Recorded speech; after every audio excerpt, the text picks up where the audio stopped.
the 17th January 1963, Vivekananda's centenary year was formally inaugurated all over the country.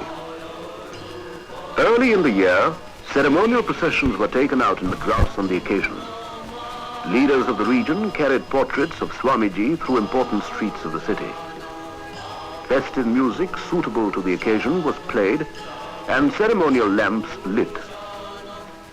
During one of the centenary celebration meetings in Delhi, our Prime Minister said, "Rooted in the past, Swami Vivekananda was yet modern in his approach to life's problems and was a kind of bridge between the past of India and the present." Calcutta, where Swamiji was born, also celebrated the occasion in a befitting manner.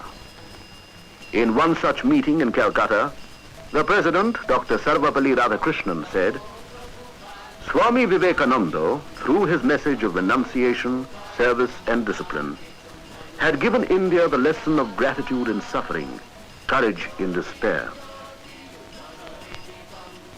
In the evening, there was a program in the newly built Ramakrishna Institute of Culture.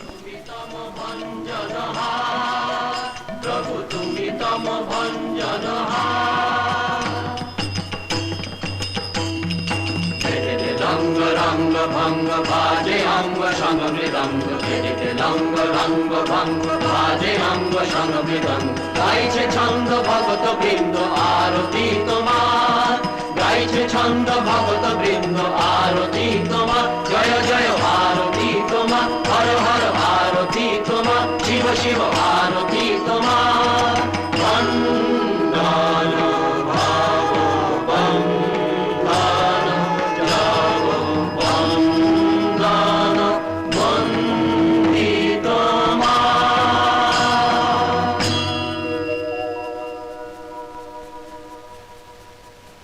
The 19th century in India was a turning point in her long history. It was a challenge in the inner world of values, even more than in the outer. It was a period of clash and confusion, when the fate of the nation hung in the balance. Would India perish? Among the many figures that rose to meet that challenge and set the balance right, none was more vehement, none more effective than Swami Vivekananda, the greatest of them all, the spirit with the widest wings. A grateful nation gave its full and frank verdict of veneration for the saint and the savior. So also the West. For though India was the apparent theme of all or most of his labor, Vivekananda's vision easily overflew all narrow national and sectarian boundaries. A truly universal man, his vision applies equally well to the human situation. And if the crisis of civilization through which we are passing has to end, this may be the only way out, the way of the spirit and the way of harmony. It is only natural to wish to know something of this noble and remarkable career, profound and paradoxical, modern and ageless, of a rishi and a revolutionary. One soul's ambition lifted up the race. He drew energies that transmute an age. He made great dreams a mold for coming things, and cast his deeds like bronze to front the years. This is Amman, South India, where Swami Vivekananda set foot on the Indian soil after his triumphant tour of the West.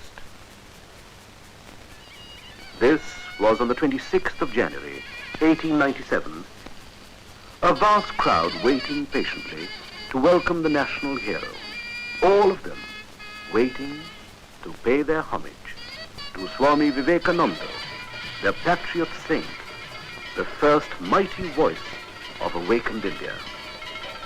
Among them was the Raja of Ramnad, Bhaskar Setupati, with his state coach, ready to receive the royal ascetic. It was a hero's welcome indeed. It was indeed a memorable occasion, the Raja himself leading the throng. Here he comes, defender of the faith, darling child of India, India awakened.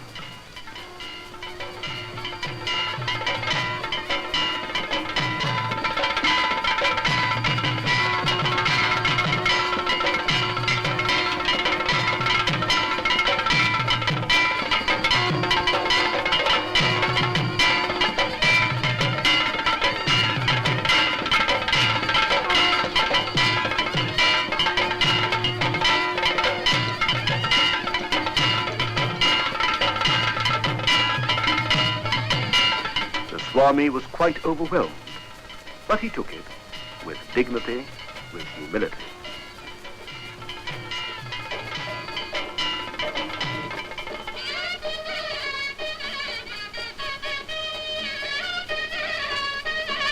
At night, there was a torchlight procession, and then firework.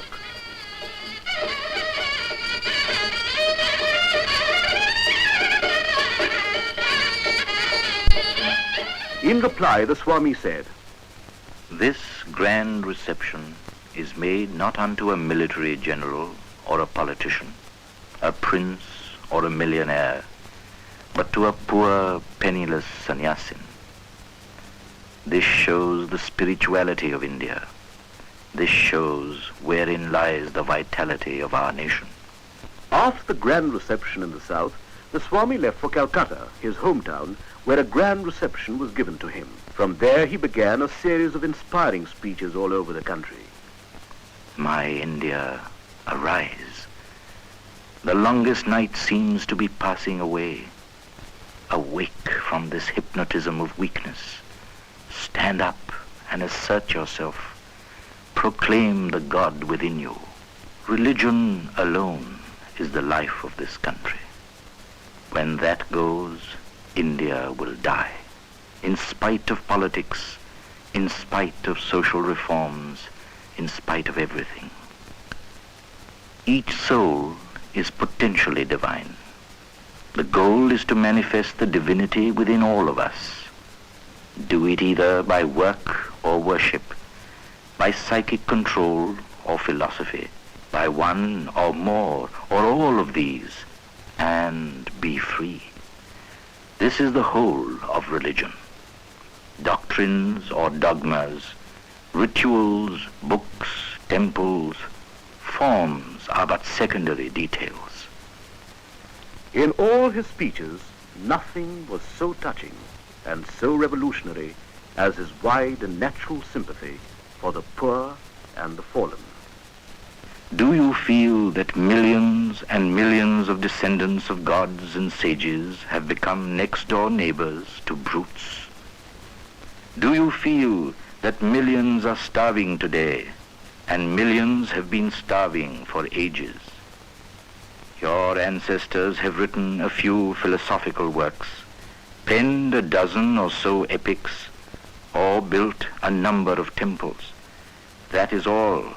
And you rend the sky with triumphal shouts, while those whose heart's blood has contributed to all the progress that has ever been made in the world, well, who cares to praise them? Ye ever trampled laboring classes of India, I bow to thee. For the next 50 years, let all other vain gods disappear from our minds. This is the only God that is awake, our own race.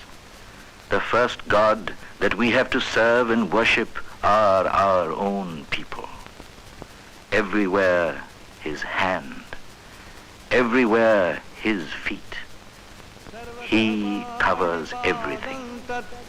Sarvatokshi shiro mukham sarvatah shrutimaloke sarvamavritya tishtati.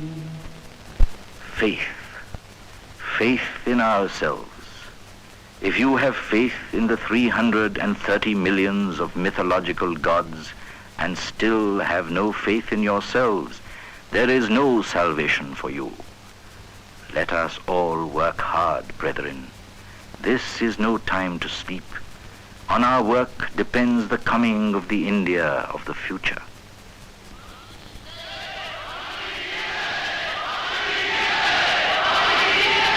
Where and how did this remarkable life begin? One is naturally curious to know, and this is a good time to remember. It was here in the city of Calcutta that Swami Vivekananda or Narendranath was born on the 12th of January, 1863. Not far from the holy river Ganga, in this house and its neighborhood, the boy Naren used to play as a child like other children. His father, Sri Vishwanath Datta, was an attorney of the Calcutta High Court. Well versed in Persian and English literature, but typical of his time, his father was indifferent to the Indian cultural heritage. But his mother, Srimati Bhuvaneshwari Devi, belonged to the old Hindu tradition. Religious by temperament, she would often read to the boy tales from the Ramayana and the Mahabharata. This was the seed of spiritual life sown early in Naren's mind. His boyish imagination was fired by these tales of heroic idealism. Ramchandra going to the forest in exile, renouncing his kingdom to keep up the promise of his father. Jatayu, the eagle king's self-sacrifice to rescue Sita. Bharat's devotion to his brother in exile. Krishna and Arjun in the battle of Kurukshetra. Mother of the universe, Goddess Durga. One day he purchased a little image and took it quietly up into the attic. A frantic search was made for the missing lad, when at last he was discovered here, sitting self-absorbed before his Ishta, chosen deity. Those days in gentlemen's homes, one would come across these separate huqqas or hubble bubbles for the different castes and for the Hindus and the Muslims. Naren was curious, and one day he took some whiffs from the huqqa marked for people of the lower caste. Then he tried, one after the other, the huqqa for the Brahmins and the huqqa for the non-Brahmins. Men are all alike. Then why are the huqqas different? Thought the young ascetic. What are you doing there, Naren? Oh, Father, I'm just trying to find out how one loses caste. But I can't really find any difference. Oh, you devil. So the boy grew up into a brave and brilliant, intellectually alert young man. Reverend Hasty, the principal of his college, who had taught Naren, had this to say about him. I have traveled far and wide, but I have never yet come across a lad of his talents and possibilities. He is bound to make a mark in life. Words that would one day come true. In his student life, he came in contact with the Western intellectual tradition through the works of Kant, Hegel, Hume, and Herbert Spencer, to whom he had once written a letter.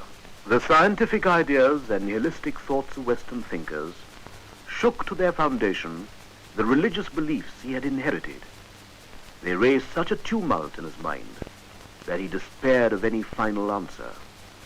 Raja Ram Mohan Rai, the founder of Brahmo Samaj, had broken away from the rituals, the image worship, and the priestcraft of Orthodox Hinduism. As an intellectually alive young person, Naren could not but be interested. He had joined the Samaj partly because of his sympathy with its program of social reforms. But this did not satisfy his deeper spiritual yearnings. Of a strong, positive cast of mind, he wanted to see the truth, face to face, and not merely hear talks about it. In those days, Keshab Chandra Sen was a renowned orator and religious leader of the Samaj. There were also men like Vijay Krishna Goswami, Shivnath Shastri, and others. They all spoke of a merciful God and delivered sermons learned and beautiful to hear. But Naren's hunger remained. The doubts lingered still. Does God really exist? If so, has he form, or is he formless? Has anybody seen God? Can he be seen? How? In his agony and despair, Naren went round the leaders of different sects in the city and its suburbs. He had a single and straight question. Have you seen God? Have you seen God? Have you seen God? But none could answer. At last he thought of going to Maharshi Devendranath Thakur, the venerable leader of the Brahmo Samaj. Devendranath was then staying in a houseboat on the Ganga. There went Narendranath unannounced. At the time, the Maharshi was in deep meditation when Naren suddenly pushed open the door and stood before him, agitated but respectfully. Sir, have you seen God? No, my boy, but you have the eyes of a yogi. You should practice meditation. If a person like the Maharshi could not give a positive answer, then who could? Was there anything in religion after all? Obstinate questionings racked his youthful soul, but soon relief would come from unexpected quarters. After a few days, one of his cousins, who had been watching his movements, Ramchandra Datto, told Naren, Naren, if you really wish to lead a spiritual life, you should go to Sri Ramakrishna at Dakshineshwar. What? You ask me to go to that illiterate priest of Kali? What does he know? I have read Kant, Hegel, Hume, Spencer, and you now ask me to go to a man who does not even know how to write his own name. Naren, what is the harm in a visit? Ramchandra said. Even if you do not like the man, you may like the place. Argument indeed. One day, he went to Dakshineshwar and paid a visit to the temple of Kali on the eastern bank of the river, where Ramakrishna was then living. Sri Ramakrishna took to him at once. But Naren had other things on his mind, and after a few preliminaries, he shocked the assembled group by asking his inevitable question. Sir, have you seen God? Yes, I see him just as I see you here, only in a much intenser way. Yes, yes, God can indeed be realized like that. Not only that, you can talk to him as I am talking to you. For the first time, he was face to face with a man who said openly and without guile that he had seen God and even talked to him.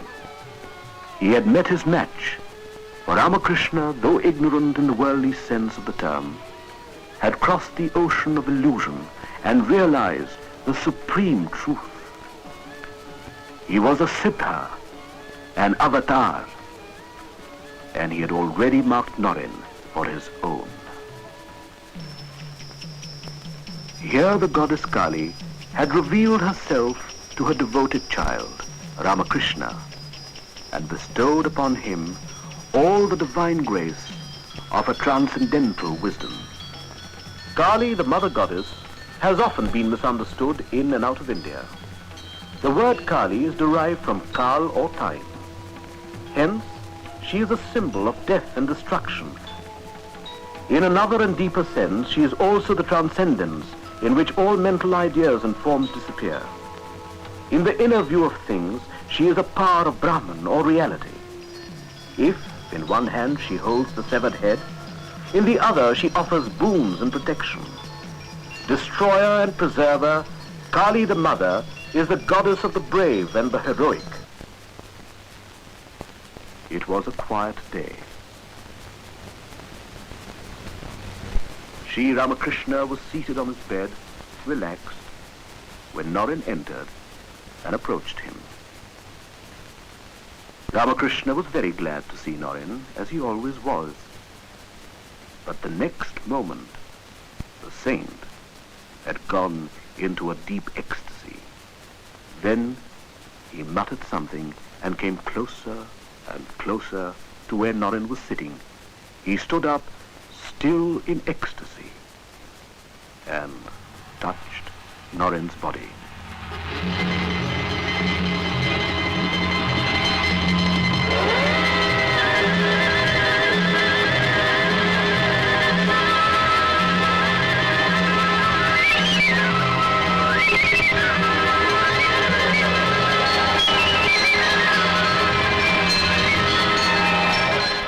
What are you doing to me? I have my parents at home. All right, all right. Let's rest now. Everything will come in time. And for a while, all was as before. But really, It would never be the same again. The incident, first of a series, amazed Naren. Thereafter, he could not help thinking more and more of Sri Ramakrishna. But he would not give in so easily. A part of his being still questioned. Could this be hypnotism? He wondered. It was something that he could not explain. Anyway, Naren continued to visit Dakshineshwar. At times, he openly ridiculed Ramakrishna, which hurt and shocked the simple devotees. But for all that, he could not deny or resist the unbounded love and childlike simplicity of the saint. It was at this time that Naren, then barely 21, was faced with unexpected difficulties. His father passed away. A large-hearted man, Sri Vishwanath Datta, had lived beyond his means and left no savings. Here he is, without rest, without security, on the Maidan in Calcutta. There was nothing he had not tried and failed. At last, Naren went to Sri Ramakrishna and prevailed upon him to appeal to Mother Kali to relieve the distress of his family. To this, Sri Ramakrishna said, "I have never asked for any material gains from my mother. I cannot do that even now. But if you go to the temple this evening and ask for yourself, I assure you, the mother will grant you whatever you ask for." But why will she listen to me? "I say she will," Ramakrishna said. It was evening. Sri Ramakrishna asked Naren to go inside the temple and pray to the mother. He went accordingly.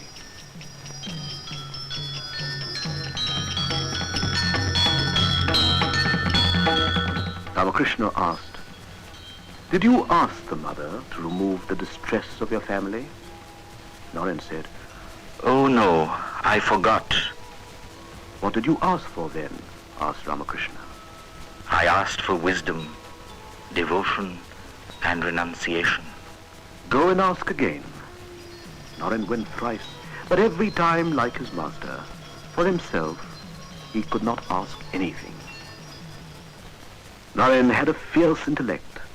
For 6 years he struggled and struggled. But during this period he learned prodigiously. Among other things, he learned from his matchless master or guru. All the rivers flow to the same ocean of supreme being. The goal is the same for all.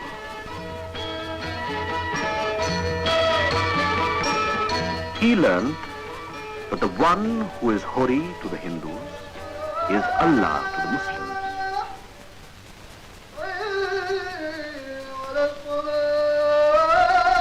And that the Father in heaven, to whom the Christians pray, is but another name of the same supreme being.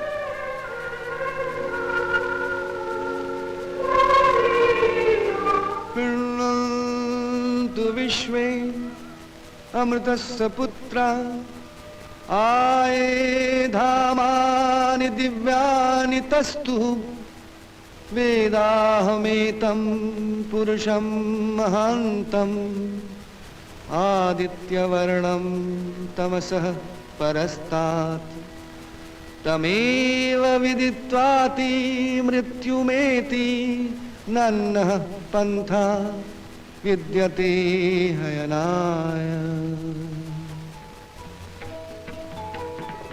Thus spake Ramakrishna to the disciple he had marked and chosen.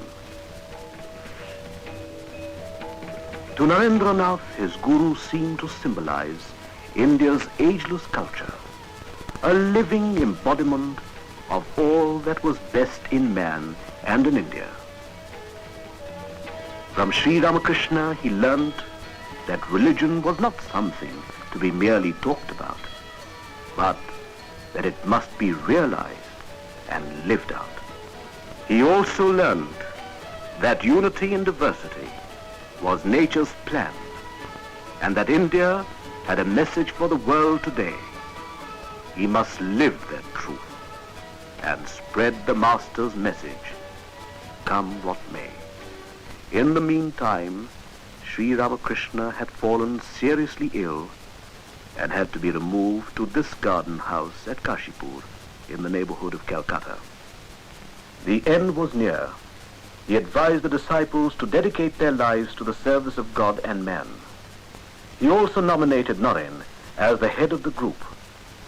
He called the 12 disciples and gave them the ochre robes, the age-old symbol of the ascetic life in India.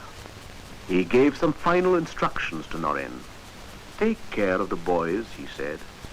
Thus was formed the nucleus of the Ramakrishna order or mission. 4 days before he passed away, he called Naren. Soon he went into deep ecstasy, but for some time he kept looking intently at Naren's eyes. He was clearly concentrating for a purpose.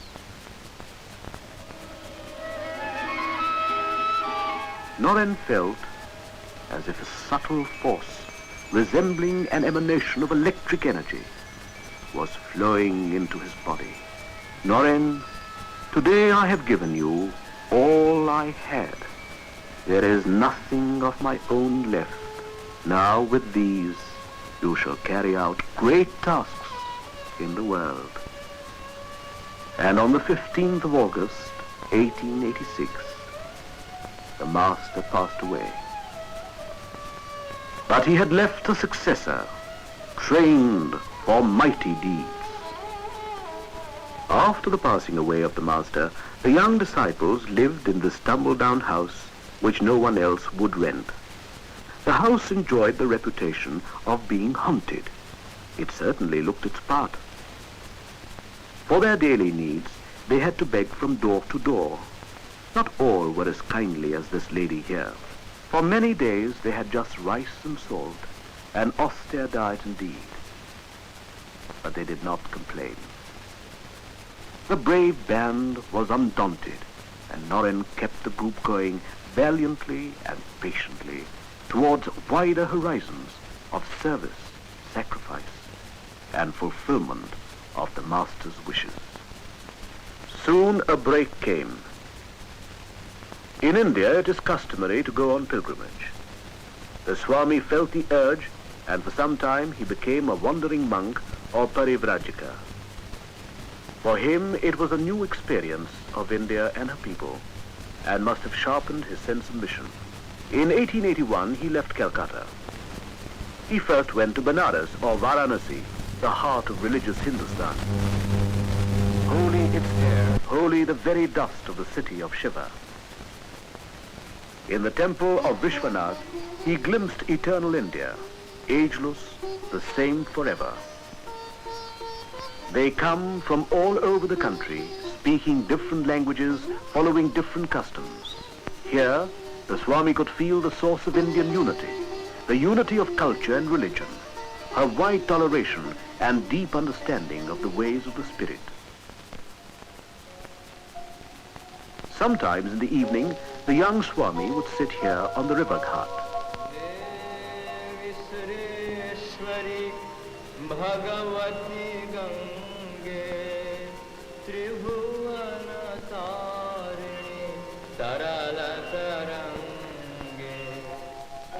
And his mind would go back to Dakshineshwar and his master.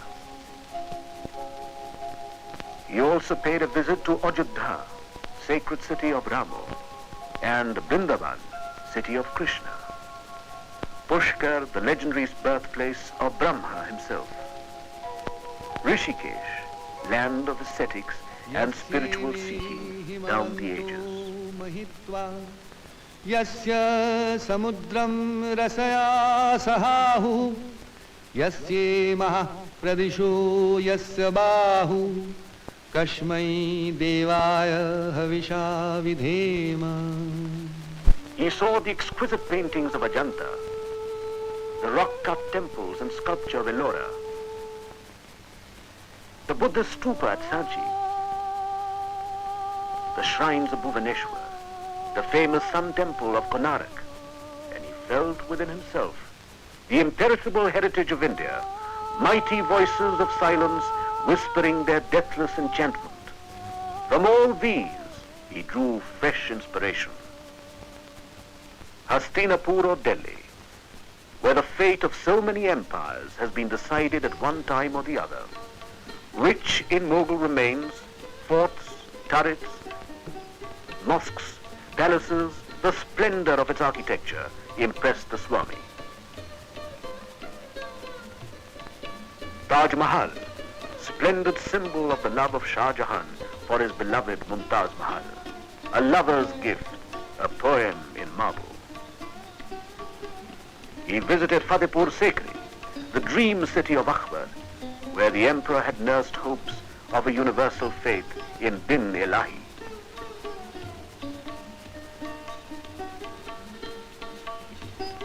Rajasthan, the land of chivalry and heroism. Its capital, Jaipur, is the first planned city of India. In this city, Swamiji stayed for months to take lessons in Panini from the Pandit of the royal court. The fort at Amman, a landmark in medieval history. Chittor, forever associated with Rana Pratap's defense of the motherland, with the fatal beauty of Padmini and her fire ordeal, and the matchless devotion of Mirabai, the saint queen of India. Famed lake city of Udaipur, proud relic of resistance and martyrdom of the Rajputs and their sense of beauty and bravery. A splendid past indeed. But India today was more like a ruin. Today she lived in miserable huts and holes, in city slums. The glories of the past meant nothing to these people. They were at best memory's mockery, a consolation prize for cards and do nothing. Everywhere he saw the plight of the masses of India, despised by priests, oppressed by heartless landlords, exploited by generations of money-lenders. Every year, the flood came. Everywhere, people were dying of poverty, of famine and flood. The nation had been reduced to rags, no hope anywhere, while only a few enjoyed the good things of life. Not a moment of his waking life when he did not think of his poor countryfolk and of what man had made of man. It was not merely lip sympathy. He lived with them and found spiritual treasures in their midst. He slept in stables where no gentleman ever set his foot. He lived on the pallets of beggars, sharing their life. The words of his master came back to him again and again. Religion is not for the empty bellies. And he himself later said, What have we done for the masses? Teaching them metaphysics? It is mockery to offer religion to a starving man. With this picture of the oppressed masses burning in his heart, the Swami came across the rulers of the Indian states, the native princes. In the course of his travels, he met the Raja Ajit Singh of Khetri, the Maharaja Mangal Singh of Alwar, the Maharaja Chamarajendra Vadiyar of Mysore, and the Raja Bhaskar Setupati of Ramnad, and many others. He believed that if these people, placed in positions of advantage, took up the cause of India and her starving masses, the country's progress could be hastened. He always reminded the rulers of their duty towards the people. There was something about the youthful Swami, and they listened. They who were given more to command than to listen. In his conversation with the Maharaja of Mysore, he had said, You are only the custodian of God's property.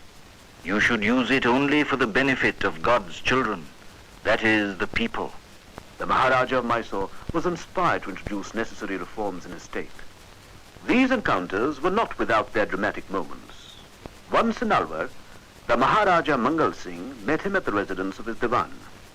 The Maharaja was in a somewhat merry mood, and perhaps, to tease the Swami, he said, with a smile, You see, Babaji Maharaj, my forefathers built many temples, but I do not have any faith in those idols of stone or metal.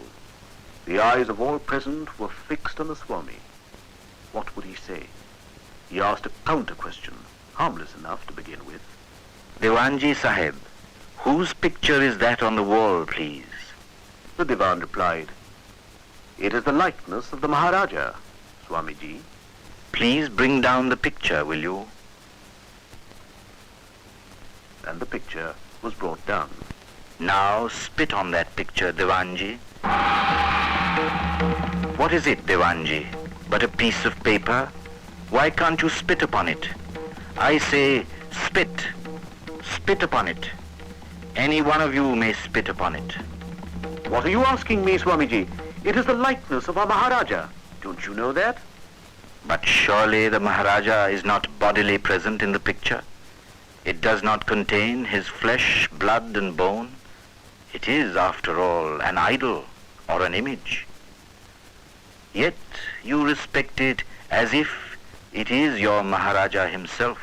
Isn't that so, Divanji? Yes. Yes, Swamiji. That is so.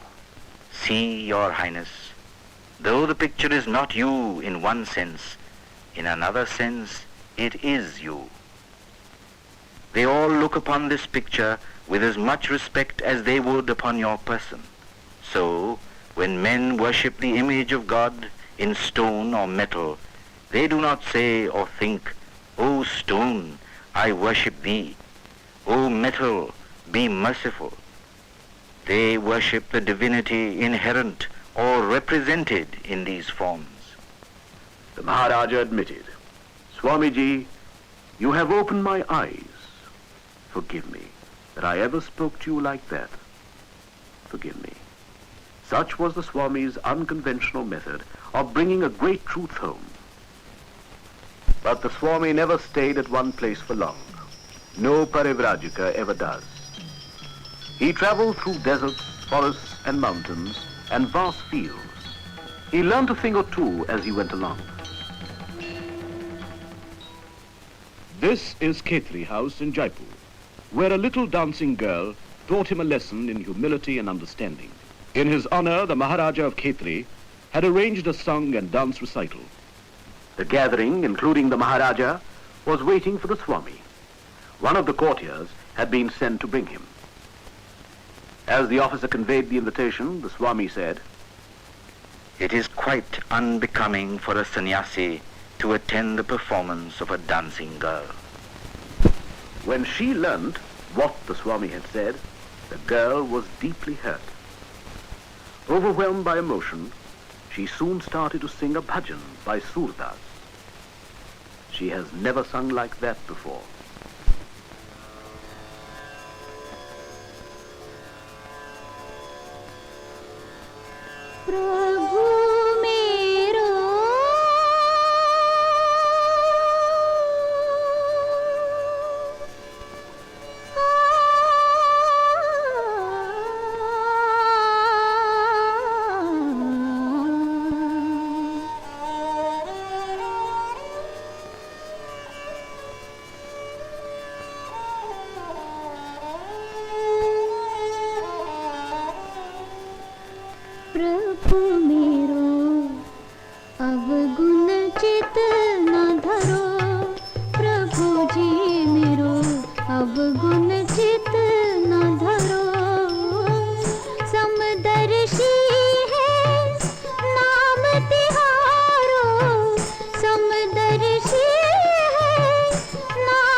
the song ended, she looked up and bowed down before the presence which her song evoked.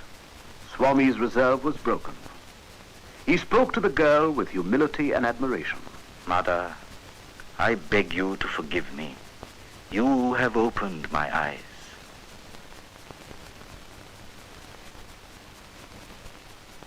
After a brief stay in Rajasthan, he resumed his journey.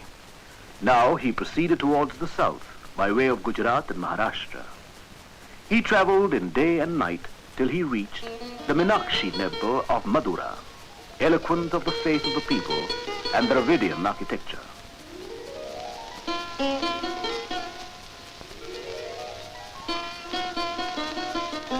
And further beyond to famed Kanyakumari, the Virgin Goddess and her temple.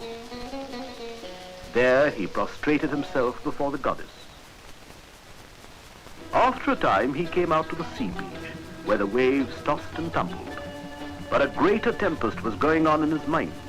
He looked at the rock, the last jutting point yonder into the sea, and swiftly swam across the waters, and soon reached the rock that now bears his name, Vivekananda Rock.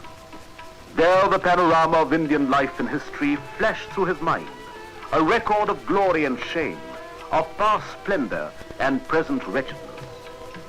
The whole of India passes before his eyes. India, right from the ideal kingdom of Rama, Sri Krishna at Kurukshetra, the penance of Buddha, Emperor Ashoka, the ancient University of Nalanda, Shankaracharya, Guru Nanak, Chaitanya Mahaprabhu, and then the foreign invaders, the Huns, the Mongols,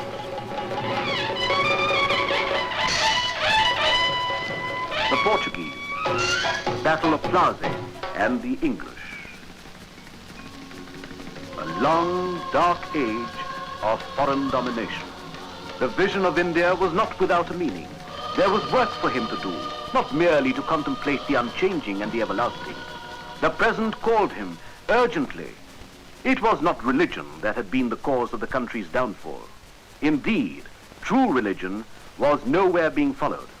How to raise the nation, the once mighty nation, the nation that still dared to dream of God and Godward ways. He raised his eyes to the ocean.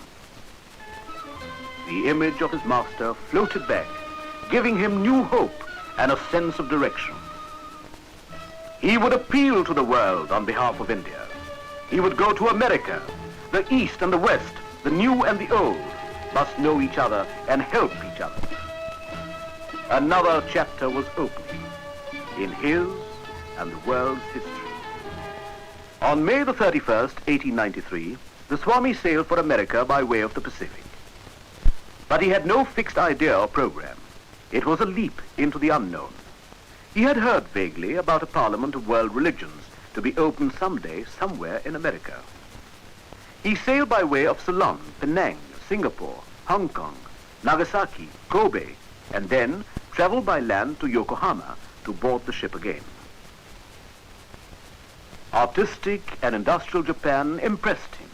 Inspired by the example of this newly awakened Asian country, he wrote to his friends and disciples in Madras. Come out of your narrow holes and see how the nations are on the march. India wants the sacrifice of her young men, mind you, not brutes. Sympathy for the poor, bread for the hungry mouths, enlightenment for the people at large, and struggle unto death to make men of those who have been brought to the level of beasts by the tyranny of your forefathers. He reached America, the land of hope and liberty, and the venue of the Parliament of Religions in Chicago. On inquiry, he came to know that the Parliament of Religions would not be meeting till September. And as he had no references or credentials from a recognized organization, he could not be enlisted as a delegate. But, completely alone and without any resources, he was finding it hard to cope with Chicago's high cost of living. He decided to go to Boston, which was cheaper. In Boston, he stayed as a guest of Miss Kate Sanborn. and it was there that he met Professor John Henry Wright of Harvard University. Professor Wright was so impressed that he insisted that Swami Vivekananda should represent Hinduism at the Parliament of Religions at Chicago. "I have no credentials," replied the Swami. Professor Wright was surprised at this, and he said, "To ask you, Swami, for your credentials is like asking the sun about its right to shine." On his own, Professor Wright gave him a letter of introduction to the president of the committee, the Parliament of Religions. In that letter he wrote, "He is more learned than all our learned professors put together." Vivekananda reached Chicago from Boston late in the evening. His troubles were not yet over. On the way, he had lost the address of the office of the committee for the Parliament of Religions, and he had no money.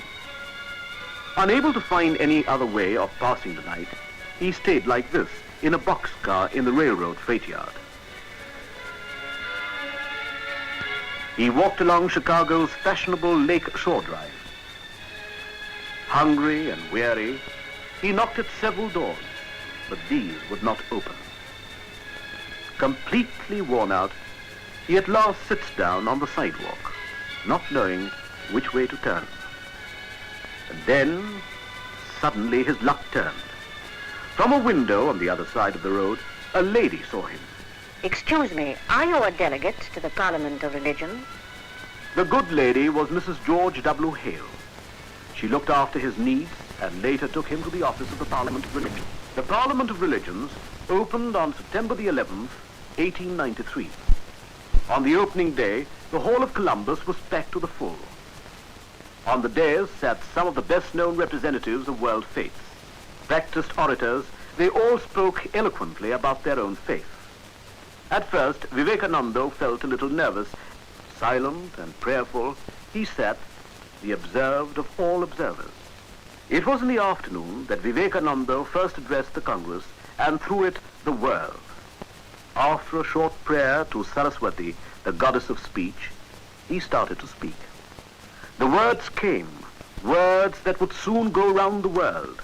He began, Sisters and brothers of America, and brothers of America, sisters and brothers of America. A spontaneous clapping filled the house. The applause went on and on and on. The audience had never heard anything like this before.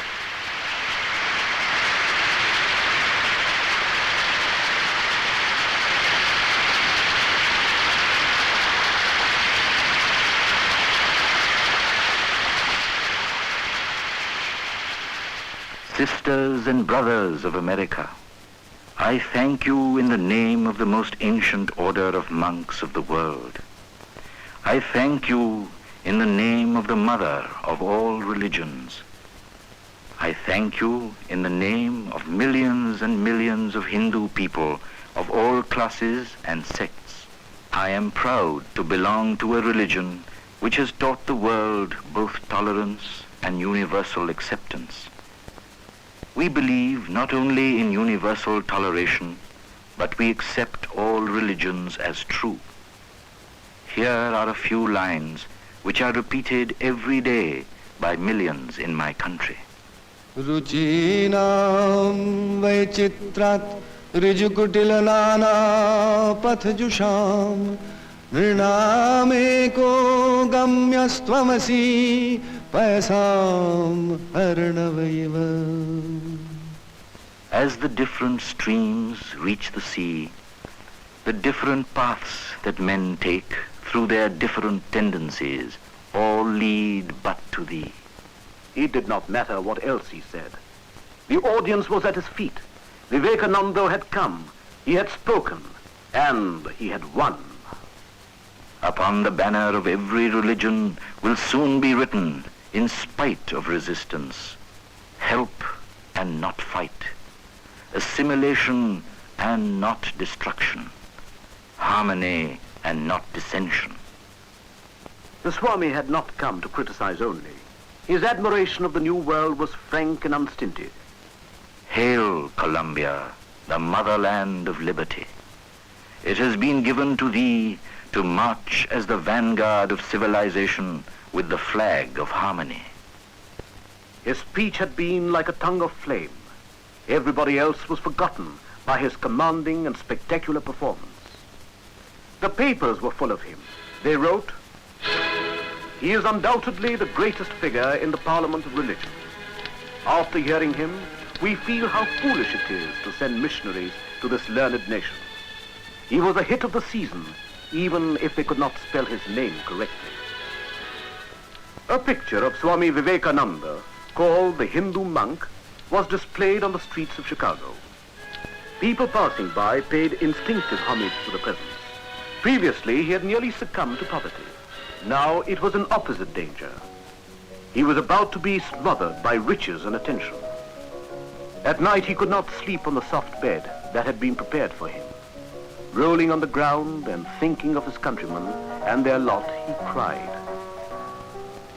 "O Mother, what do I care for name and fame when my people and my motherland are sunk in the utmost poverty? Show me, O Mother, how best I can help them." To be able to serve the cause of his unfortunate country, he accepted the offer of a lecture bureau.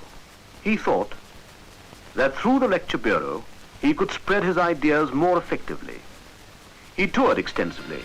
As India's first unofficial ambassador, he placed India and all that was best in her culture before the modern world. But it was not all roses. His sudden success had given rise to jealousies. For a long time, slander and persecution followed him like a black shadow. In the end, it all died a natural death.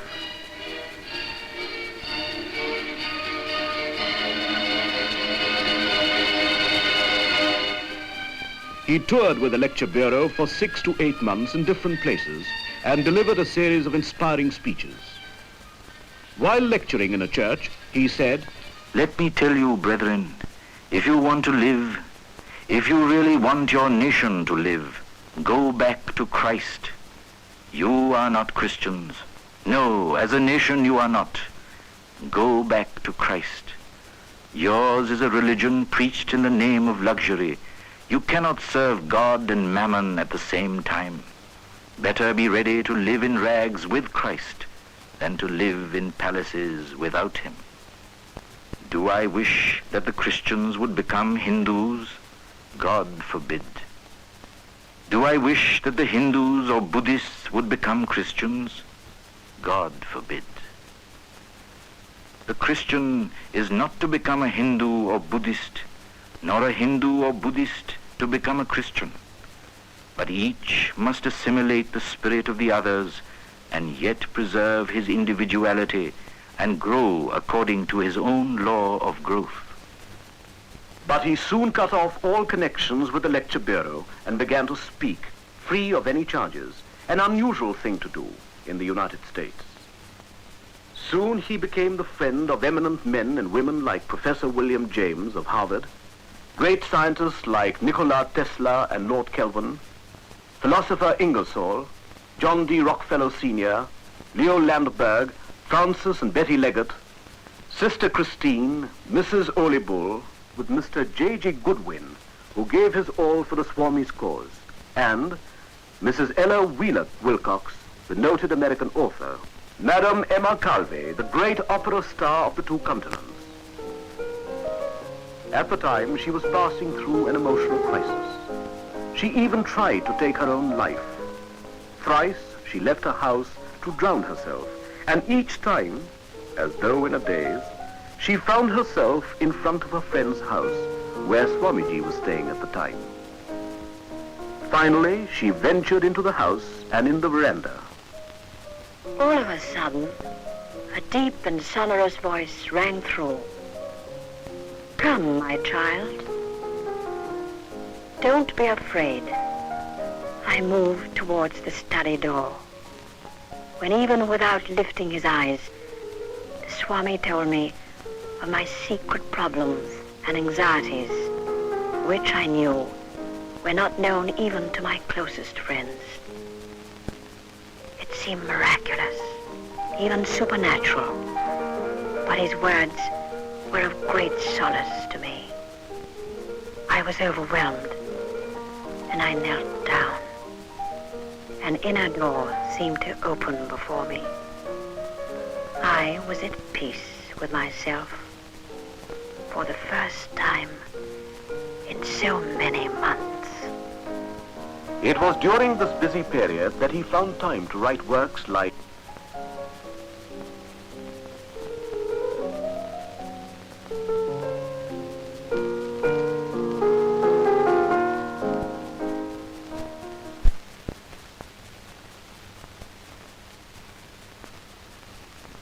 This is the summer cottage in the Thousand Islands Park on the river St. Lawrence. Here, with 12 American disciples, the Swami passed 7 memorable weeks. To this intimate group, he revealed brilliant flashes of illumination and the most profound wisdom. These were later published as inspired talks. Never was a title more justified. After he had stabilized his work in America, he turned to Europe briefly. This is London, 1895, where the Swami spent some time meeting and talking to people and giving them a better idea of Vedanta.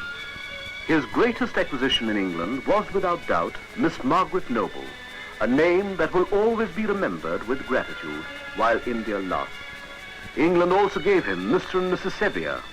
The couple donated all their life savings to the cause and made India their second home. After 4 years of travel and ministry to different countries of the West, Swami Vivekananda was returning home with some of his disciples. Yes, the tour had been a success, a triumph. He had hoped to find his militia ready for his word of command. But never did he expect that the whole nation, the people of India, would rise to a man and give him a welcome, the like of which has never been seen before or after. The brilliant speeches which he gave all over the country spelt hope and courage. Men everywhere heard these as in a dream. Awake, arise, and stop not till the goal is reached. So long as millions live in hunger and ignorance, I hold every man a traitor who, having been educated at their expense, does nothing for them. Let the new India arise out of the peasants grasping the plough, out of the huts of fishermen, the cobbler, the sweeper. Let her spring from the factory, from hills and mountains. They have suffered eternal misery, which has given them unflinching vitality. Give them only half a piece of bread, and the whole world will not be big enough to hold their energy. Such was Swami Vivekananda's burning faith in the people, in the future of India. But the Swami was exerting himself too much. The sands were running out. Did he have a prevision of his coming end? On May the 1st, 1897, he called a meeting of the monastic order and the lay devotees of Sri Ramakrishna. Speaking of his master, Sri Ramakrishna, Swami Vivekananda said, My teacher, my master, my hero, my ideal, my God in life. If there has been anything achieved by me, by thought or word or deed, if from my lips has ever fallen one word that has helped anyone in the world, I lay no claim to it. It was all his. All that has been life-giving, strengthening, pure and holy has been his inspiration, his words, and he himself. Out of his plans and discussions came the Ramakrishna Mission Association, a mighty body of men and ideas. It all led to the Belur Math or monastery. It held, among other things, the following ideas or ideals: to train people so that they could teach others and lead to the material and spiritual welfare of the masses, to promote and encourage the arts and industries, to spread among the people Vedantic and other ideas as exemplified in the life and teachings of Sri Ramakrishna. Vivekananda's vision of utilizing religion for the welfare of the common man was gradually taking shape. The Swami found no inherent conflict between, say, science and religion, or between religion and the practical arts, or between religion and industry.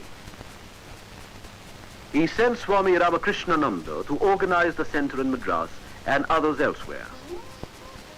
In a short time, a number of missions were established all over the country, all doing good, substantial work.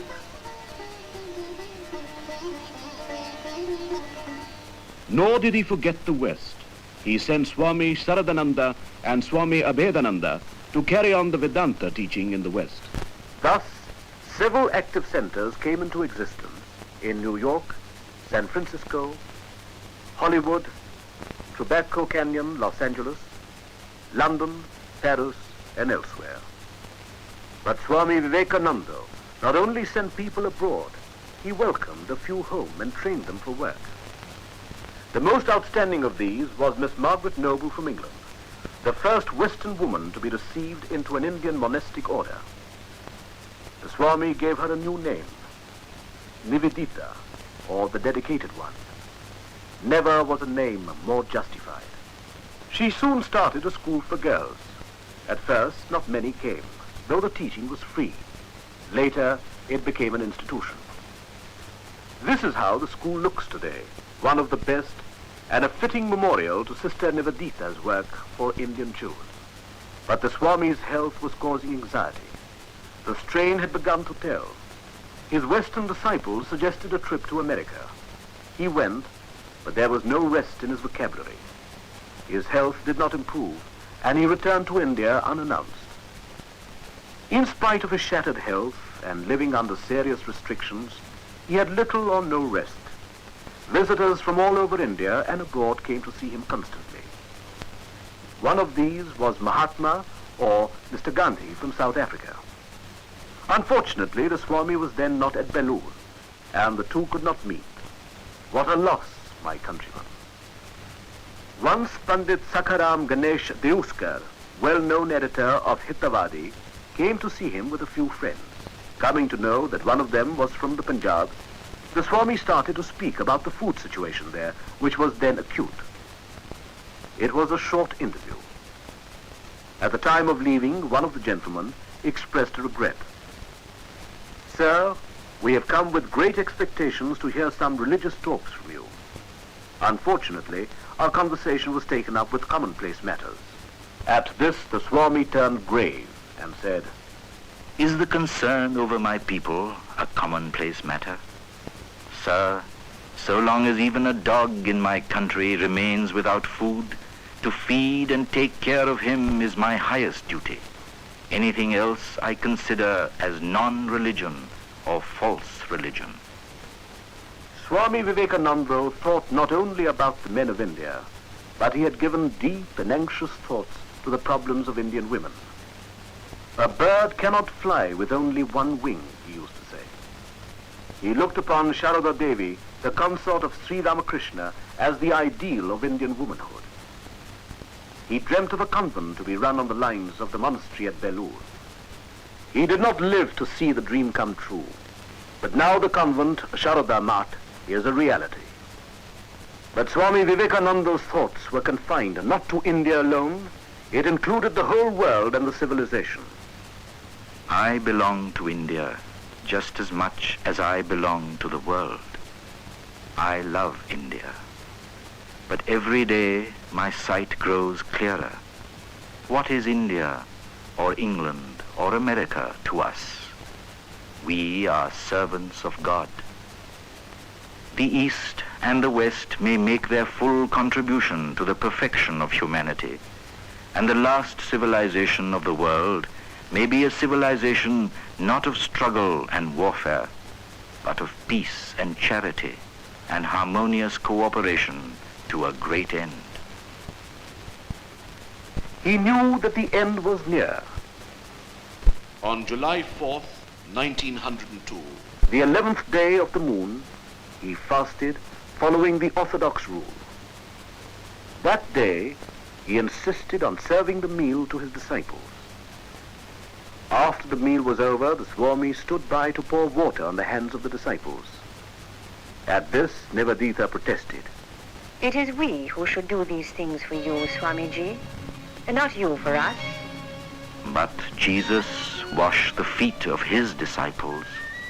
It was the last time. The words rose to Nivedita's lips, but remained unuttered. Was this the last time too? At 7 o'clock in the evening, the bell rang for worship in the chapel. But the Swami went into his room, where he spent some time in solitary meditation. Then he went into deep samadhi and cast off the body like a worn-out gown. Swami Vivekananda had passed away, or as we say, he had given up the body. Gloom and desolation fell upon the monastery.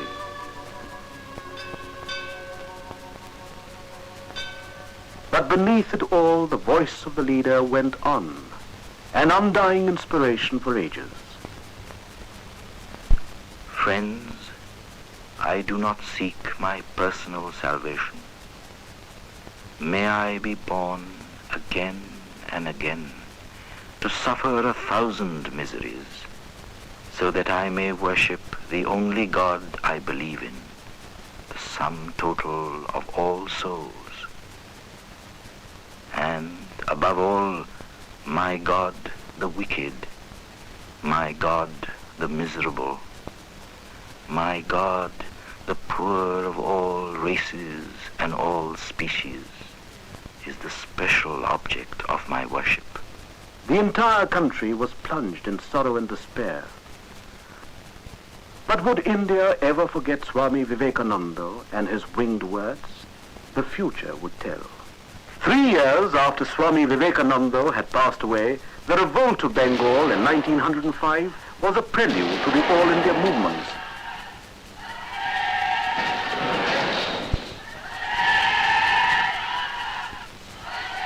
All the while, the life and works of Swami Vivekananda has continued to inspire the people. It may be that I shall find it good to get outside my body, but I shall not cease to work, to inspire men and women until the world shall know that it is one with God. Much has been done, though much more remains unfulfilled. We perceive his influence still working gigantically. We know not well how, we know not well where, and we say, behold, Vivekananda still lives in the soul of his mother, in the souls of her children. Across the ages sounds his call, the call of India and of the world's unborn soul. This is the theme of India's life work, the burden of her eternal songs, the backbone of her existence, the very reason of her being, the spiritualization of the human race. Uttishthat jagrata prapya varan nibodhat kshurasya dhara nishita durattaya durgam pathastat kavayo vadanti.